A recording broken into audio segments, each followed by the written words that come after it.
Nigerian for second reading. While oil prices on a bigger than expected drop in U.S. crude stocks as Asia-Pacific markets tumbles as cheap stock drop, Nasdaq records its worst day since 2022.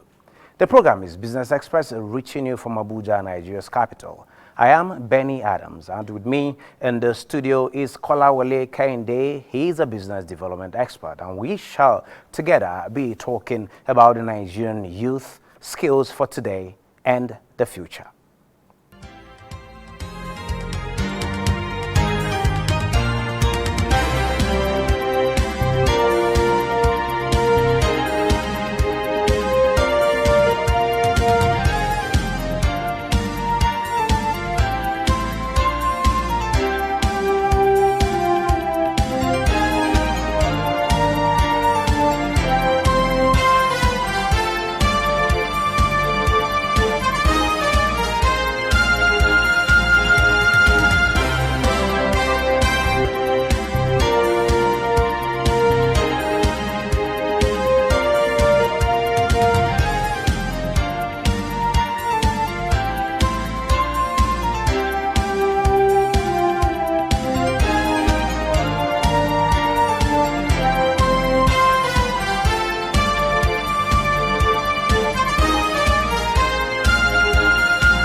Good to have you join us at this time.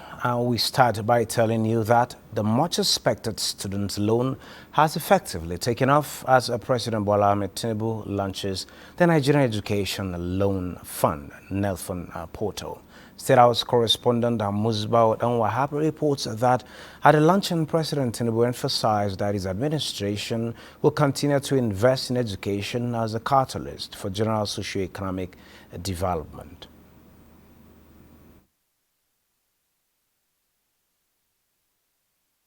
Without education, there is no development.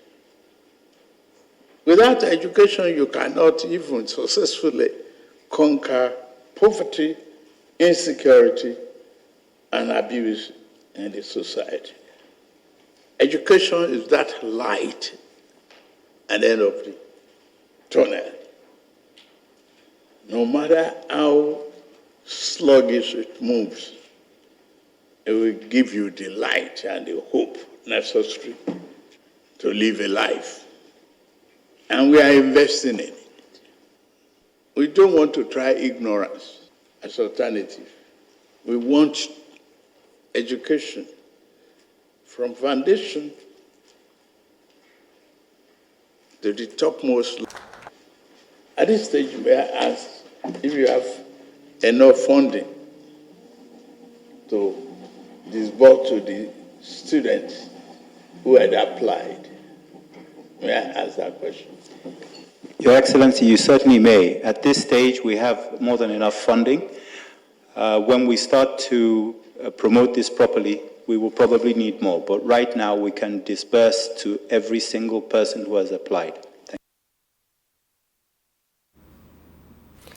Quite cheery news there. And now to the National Assembly matters. In aligning with the federal government's ambition of providing appropriate remuneration for workers, the Senate today granted expeditious consideration to the 2024 Appropriation Act Amendment Bill transmitted by President Bola Ahmed Tinubu. National Assembly correspondent Lami Ali reports that the amendment is to provide funding for the national minimum wage and key renewed hope capital projects omitted in the 2024 budget. Provide the sum of 3,200,000,000,000 only for renewed hope infrastructure projects and other critical infrastructure projects to be undertaken across the country,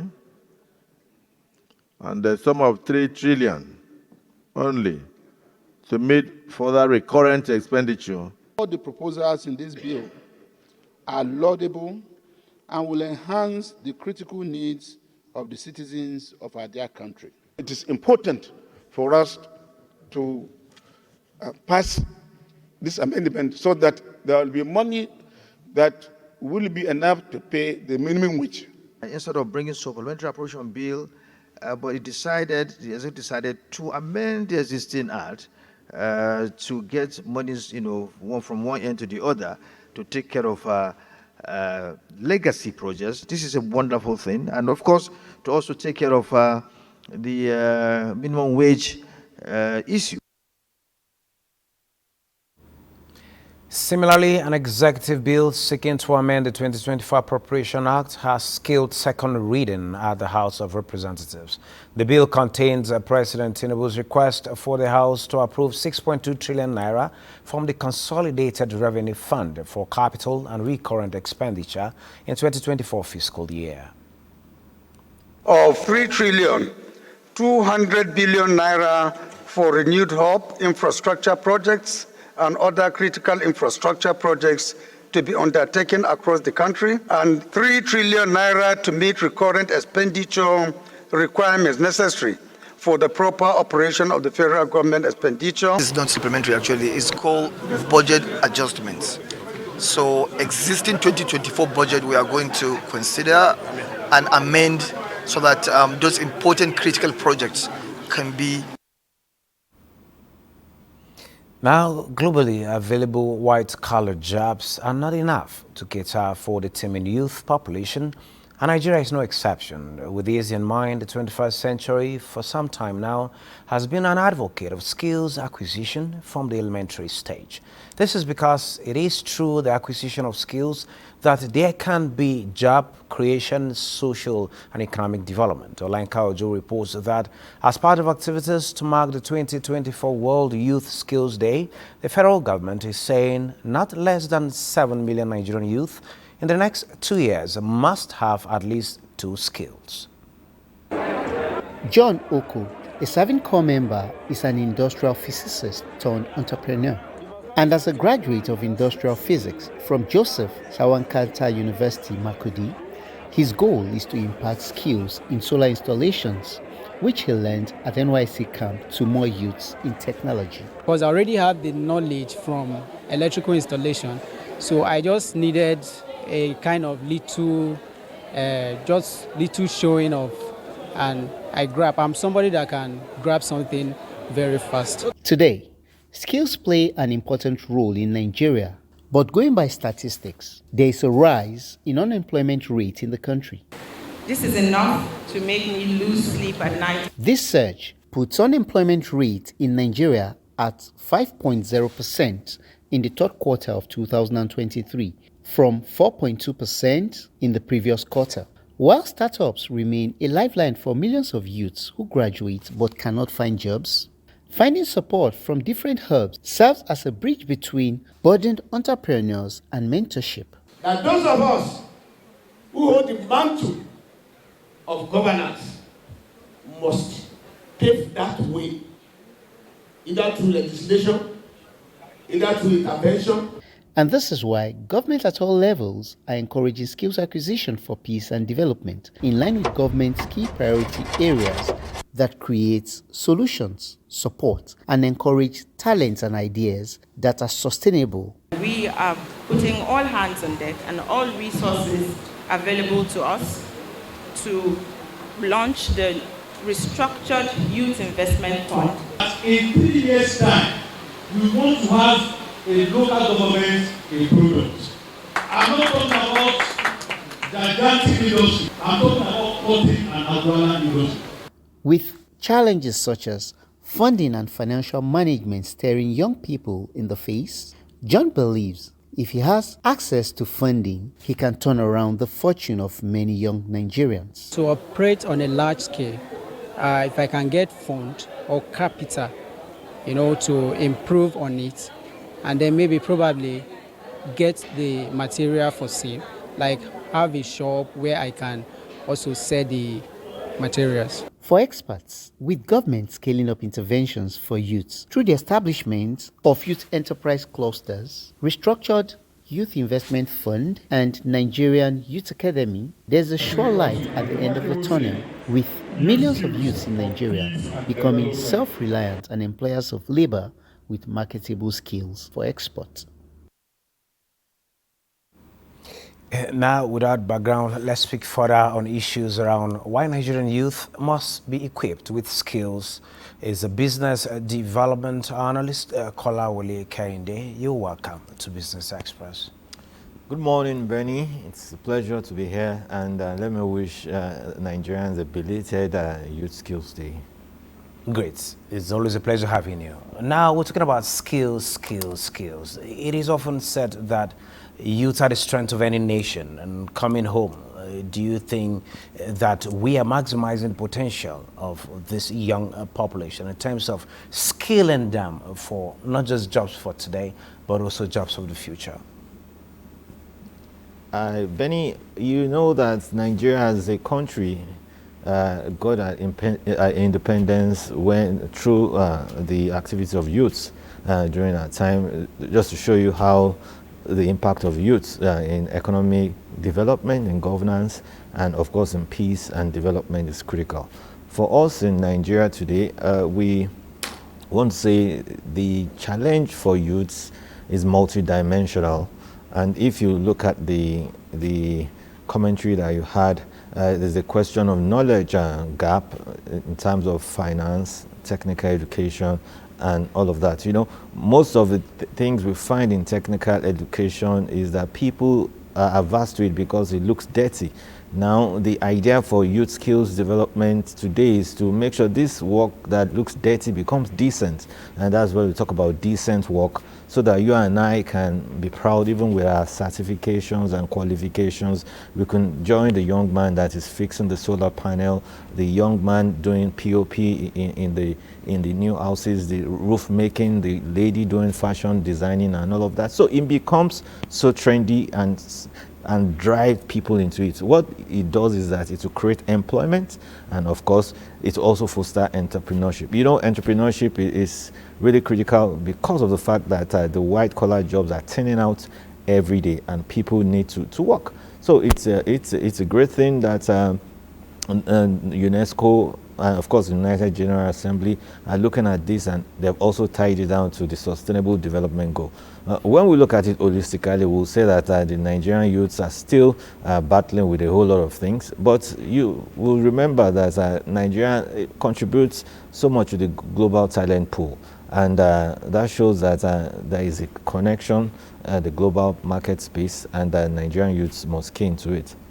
Okay, looking at the challenges that you've mentioned, and from the example we've seen from John there, the youth corps member who is into solar panel installations and all of that, how do we marry the gown and the town? Most times we have people going to the university, colleges of education, some go to technical schools and getting these skills, but you find them working somewhere else, totally disconnected from what they've studied from school. Talking about transferring the skills they've gotten, the knowledge they've gotten from school to practical skills. How can we merge this? How can we marry this? Okay, I think one of the fundamental things is the lack of available employment across all industry. I myself, my degrees are in educational management, but my first work was to work in the bank. So you could see that I'd left all of the skills that I should have been using in policy planning and all of that. But while I was in the bank, I was able to be a part of some learning and development initiatives in the bank, and they said, hey, this is where you're supposed to play. What am I saying? There's very few jobs in very few industries, and some industries need to probably be really revamped, and so that they have the capacity to create jobs. I was listening to a program this morning, and the young man had an issue with the family. The wife studied psychology, the young man studied sociology, but guess what they are doing today? They are driving Uber, because there is no R&D for sociologists to really do a whole lot in the economy. So that means that the industries that are really producing jobs in Nigeria are few. And what that means is that a whole lot of people go into those spaces to fill them up, making it impossible for even those that actually studied those courses to even play in that. What it does is that it stifles innovation, it stifles creativity, and it keeps everybody just on the spot, and it doesn't grow the national economy.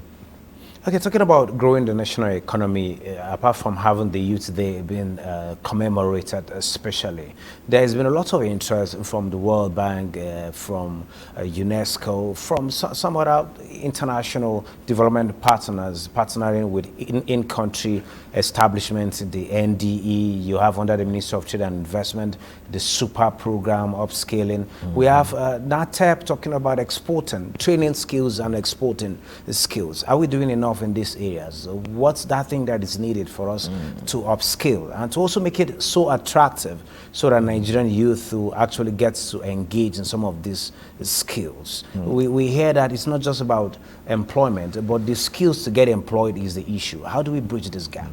While I commend the activities of the previous governments over the past 25 years on employment, talking about activities of the ND, ITF, NITDA now, and of course even National Productivity Council, you know that there is still need to do more, because there's a statistic that said over 108 million youths are unemployed. As of today, the unemployment rate is 5%. What it shows you that when you look at the youth unemployment rate in that, you see it's about 75% of that. It shows you that the federal government, the state governments, individuals like you and I, agencies, must create atmospheres. We are doing our own in our own bit, looking for funding for business, technical, and vocational education to marry it together, because that's what's going to make vocational education attractive. There must be that management and leadership components added into it, and that is really going to be the game changer for the Nigerian youth. You can take that, take my word for it. But again, another angle from a trend we've seen, yes, a lot of youth don't want to get dirty, doing the dirty jobs, talking about those skills they engage in to provide services of which they are paid for. A lot of Nigerians want to go tech. It's about my PC, personal computer. It's about my phones, how much money am I going to make from there? What advice do you have for young people on what skills to go for, what skills are marketable for today, and also looking into the future, talking about applying tech, talking about the AI that is going into virtually every aspect of our human facets? Well, you know, AI and green skills have come to stay, and you can deploy them into virtually everything you do, every business you run, every vocational skill set you need to do. And the essence is sustainability. Ensure that we relook technology. That means we need to start to develop our homegrown technology that are green, that are sustainable, and environmentally friendly. Youths will not necessarily have to do the dirty work. They need to change how that work, that perception, and that mindset is. I tell you, if you have to probably fix your bulb today and you can't do it, you probably call a technician. If you want to fix your door at home, you practically call it technician. But these are skills that we picked up along the way when we were quite young, so we could actually keep some money into the bank. So what it means is that once you don't have some life skills and some basic vocational skills, it increases your spend. And of course, that means that it takes away from you instead of adding to you. So any skill that you develop, it's a kind of finance retention, even for you and the immediate. And of course, while we're talking about dirty, then youth can consider entrepreneurship and take leadership and management roles, and get those who wants to get dirty get to do the groundwork. You get dirty and you get money. Absolutely. Thank you very much, Kolawole Kehinde, for sharing your thoughts at this time. Thank you so much. It's actually always a pleasure to have you here. Thank you. Moving on, gold eases after a hit and fresh record. Let's now take a look at the commodities market from around the world. The National Bureau of Statistics has released its premium motor spirit price watch report for June 2024, which showed that The average pump price of PMS rose to 750 naira per litre last month. The report stated that Benue State had the highest petrol price at 864 naira 55 kobo per litre, followed by Jigawa and River States with 847 naira per litre and 810 naira per litre respectively. However, Lagos, Kwara and Ogun States had the lowest retail prices for petrol at 626 naira 94 kobo and 650 as well as 670 naira 63 kobo. The South-South zone had the highest average retail price of 794 naira 64 kobo, while the Southwest zone had the lowest price of 696 naira 42 kobo. The national average retail price for petrol increased by 37.44% year-on-year to 750 naira 17 kobo per litre in June 2024 from 545 naira 83 kobo in June. Now our prices ticked higher on Thursday, buoyed by a bigger than expected weekly decline in U.S. crude stocks. Brent futures rose 13 cents to $85.21 a barrel, while the U.S. West Texas Intermediate crude rose 31 cents to $83.16 a barrel, which is 1.6% increase on Wednesday. Now we take a look at the global market, where Asia-Pacific markets tumbled as cheap stocks dropped. Nasdaq records its worst day since 2022. It's over to you, Maria, for an update. Thank you, Benny. We have European markets opening bullish on Thursday as investors awaited the European Central Bank's interest rate decision. We have the DAX dipped 0.15%, FTSE traded in the green at 0.60%, and we have the CAC in red at 0.06%. Asia markets reveal shares of TSMC, the world's largest chip maker, fell more than 2.43%, dragging the Taiwan-weighted index to close lower by 1.56%. Japan's trade balance reversed from 1.2 trillion to a 224 billion yen surplus. The Nikkei was at red at 2.36%. We have the Shanghai Composite in green at 0.48%. We have the Hang Seng Index in green also at 0.35%. U.S. stock futures balance reversed. U.S. stock futures balance reversed on Thursday after the Nasdaq Composite's worst session since 2020, amid investors' rotation out of big tech high flyers. The Dow Jones futures fell 0.06%. S&P 500 traded in green at 0.15%. We have the Nasdaq Composite at 0.43%. Africa markets opened mixed, with South Africa JSE Top 40 at 0.55%. Kenya wasn't open, Tunisia, Ghana was not open, but Namibia, All-Share Index opened in green in red at 0.18%. That's a summary of the global market stock. I'm Maria Adozakari. It's over to you, Benny. Thank you, Maria. And this is where we end this edition of Business Express. We value your feedback, so keep the comments, observations, and suggestions coming. Be informed that all previous episodes are available on YouTube on NTA's channel. Business Express returns on Friday by 3 p.m. Do keep a date with us as you keep thinking and doing business.